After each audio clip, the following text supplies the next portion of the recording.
Metro Glass here, doing a quick video about ADAS and lane departure cameras, and the truth about recalibration is what we're going to call this.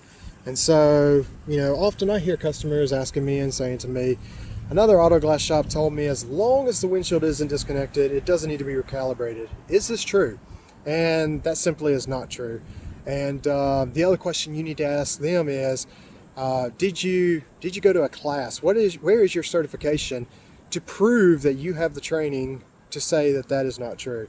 And I guarantee you no one can produce that that is saying this. So anyway, what is lane departure on your vehicle and lane keep assist? That is this little triangle right here on the windshield. Okay, this little triangle has a camera in it that is responsible for watching the road in front of you. When a car slams on their brakes, its job is to bring your vehicle to a stop. When you swerve out of your lane without using your blinker, its job is to pull you back into your lane. When you are coming out of your lane, its job is to vibrate or alert you through an audible beep to let you know that, hey, you're coming out of your lane. And so its job is to keep you safe and your family safe. Anybody that might be in your vehicle, that's its job, okay? So another thing about these cameras that people don't know about is the brackets. And this is where those guys that are saying you don't have to recalibrate it, as long as I don't disconnect it, it'll be fine. This is where they're wrong, okay? So those brackets are attached to the glass. It's not attached by the technician that'll be working on the glass. It's attached at the factory by a worker that's there on the line. Those workers are human. And what do humans do? We rush on things, okay? It's just common instinct. They're getting paid piecework. They're being paid on how many windshields they can get out of the factory that day.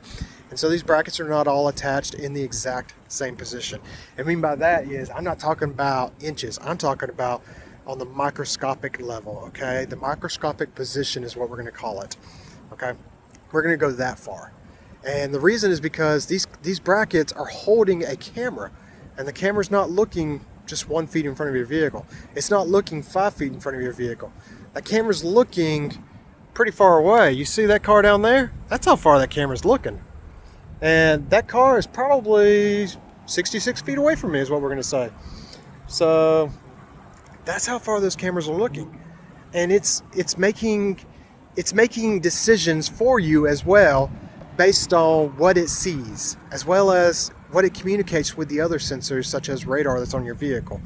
So again, people who say they can, throw in a glass, no recalibration is needed because of that, they're wrong, because I just told you why. Those brackets, they have to be placed, they're placed by a human, and they have to be in a certain position. When they're not in that certain position, it has to be recalibrated.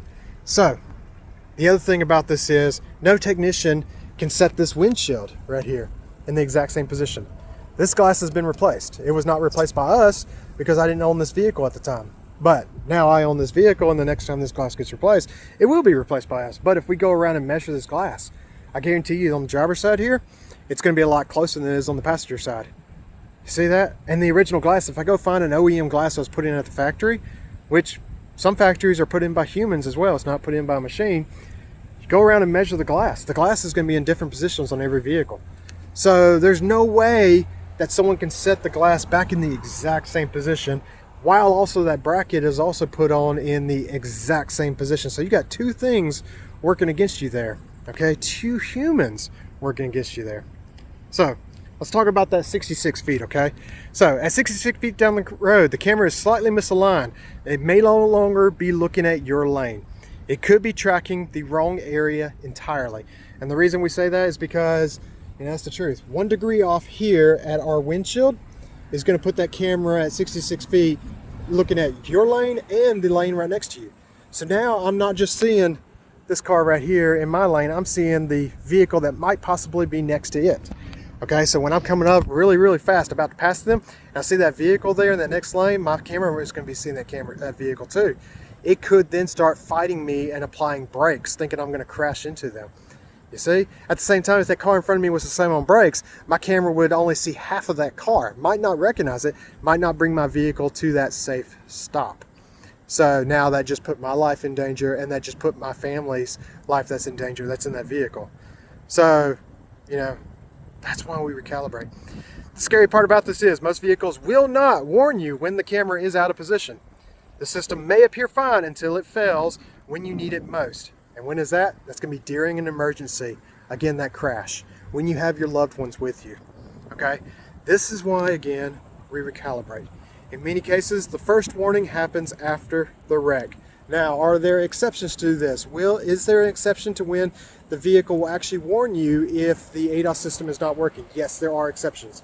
Some vehicles will tell you that the vehicle needs to be recalibrated. Other vehicles, they will not tell you that, and because they are a dummy camera is what it is, where they just look in an area they're told and they hope that they see what they need to see in order to make the decisions that he needs to do.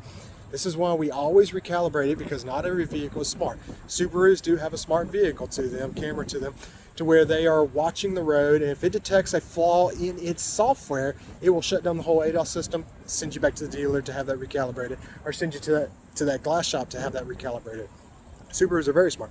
Now, does GM vehicles do this? GM is GMC, Ford, Chevrolet, and Cadillac. No, it does not. Does Ford vehicles do this? No, they do not. Do Nissan vehicles do this? No, they do not. You see, and these are common vehicles that everybody's driving. Do Toyota vehicles do this? No, they do not. Okay, I've had Audi vehicles do this. I've had Audi vehicles shut down the system. I've had an Audi vehicle shut down the system because the rain sensor was even damaged during a replacement, and the ADAS system would not work because of that until that rain sensor was replaced. That was in North Mississippi. Guy texted me, he was like, "Hey, it was that rain sensor," and he was so happy because he traveled down here to try and get my shop to fix this system for him, and we couldn't figure it out, but I did notice his rain sensor was broken. So I sent him back and was like, "Hey, replace that rain sensor and let's see," because I've shot recalibration several times and I'm getting successful, but we're still getting that ADAS code that your system's not wanting to work correctly.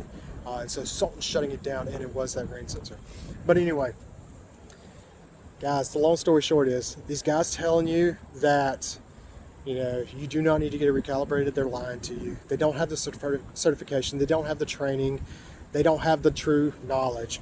The reason they're telling you this is because they themselves are a small little bitty shop, okay? They're smaller than me, and I'm pretty small. I only got 2 guys working for me, okay?